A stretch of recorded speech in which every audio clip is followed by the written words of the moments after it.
چونکہ پاکی ناپاکی میں ہمارا اتنا دھیان نہیں ہوتا، اس لیے پھر ہمیں نبی علیہ السلام کی زیارت نہیں ہوتی۔ بہت سارے لوگ یہ کوشچن پوچھتے ہیں کہ جی اتنے سالوں سے ہم کوشش کر رہے ہیں کہ ہمیں نبی علیہ السلام کی زیارت نصیب ہو، مگر نہیں ہوتی۔ عام طور پہ جو ہم نے بزرگوں سے سنا ہے اس کی دو وجوہات ہوتی ہیں، ایک نگاہ ناپاک ہوتی ہے اور ایک بدن یا کپڑے ناپاک ہوتے ہیں جس کی وجہ سے زیارت سے محروم ہو جاتے ہیں۔ اگر ان دو چیزوں پر محنت کریں تو اللہ تعالیٰ زیارت نصیب جلدی فرما دیں گے۔ نگاہ کا بہت زیادہ پرہیز کریں، 100% پرہیز کریں گے تو اللہ تعالیٰ کی طرف سے پھر نبی علیہ السلام کی زیارت والی سعادت نصیب ہو جائے گی۔ میرے والدین چونکہ شروع سے ہی نیکی کی زندگی گزارنے والے تھے تو میں نے تذکرۃ الاولیاء کتاب 5ویں کلاس میں پڑھی تھی۔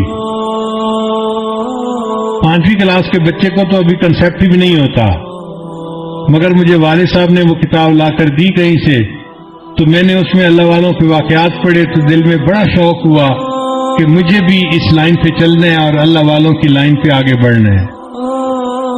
پھر اس میں ایک کتاب میں نے پڑھا کہ نگاہ کا بہت پرہیز کرنا چاہیے، تو چھوٹی عمر میں ابھی میں بالغ نہیں ہوا تھا، اس عمر سے ہی نگاہ کا پرہیز شروع کر دیا۔ بہت بچتا تھا، بہت نگاہ کو بچاتا تھا، اور مجھے اس زمانے میں اپنی والدہ سے ڈانٹ بھی بہت پڑتی تھی۔ ہر دوسرے تیسرے دن کوئی محلے کی آنٹی آتی اور میری والدہ کو کہتی تیرا بیٹا جا رہا تھا، اسے تو ہمیں سلام بھی نہیں کیا، یہ تو ہمیں اپنی خالہ ہی نہیں سمجھتا۔ اور امی مجھے بلا لیتی تھی، بیٹا وہ تو نے اپنی خالہ کو سلام کیوں نہیں کیا، یہ تو میری کلاس فیلو تھی، یہ تو میری سہیلی تھی، ہم بچپن کی دوست ہیں، تم سلام تو کرتے۔ اور مجھے پتہ بھی نہیں ہوتا تھا کہ یہ آنٹی کہاں گزری تھی اور کہاں اس کو سلام کرنا تھا۔ تو میں آگے سے ایک بار کہتا تھا، امی آنٹی سے یہ پوچھو کیا میں نے اس کی طرف دیکھا تھا؟ تو جب امی پوچھتی تو پھر وہ آنٹی کہتی ہاں یہ تو یوں کر کے چلتا ہے، سر اس کا نیچے لگا ہوتا ہے، زمین کے علاوہ تو کچھ دیکھ نہیں رہا ہوتا، اس نے کہا اس کو۔ میں نے کہا امی مجھے یہ بھی نہیں پتا میرے پاس سے مرد گزرا ہے یا عورت گزری ہے، میں کس کو سلام کرتا؟ تب جا کے میری جان چھوٹتی تھی۔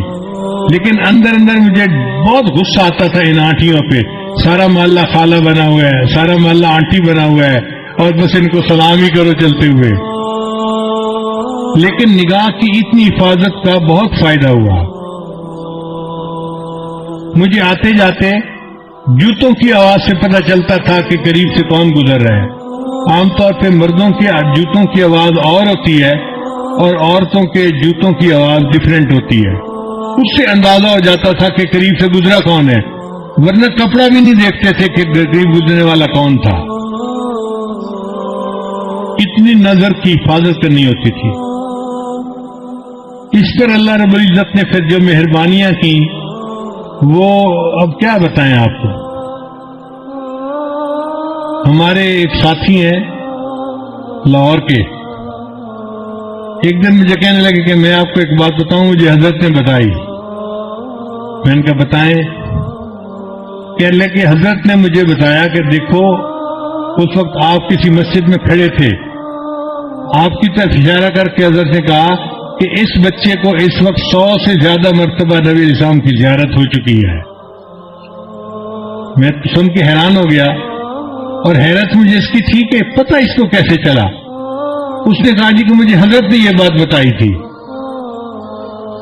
شیخ نے یہ بات بتائی تھی۔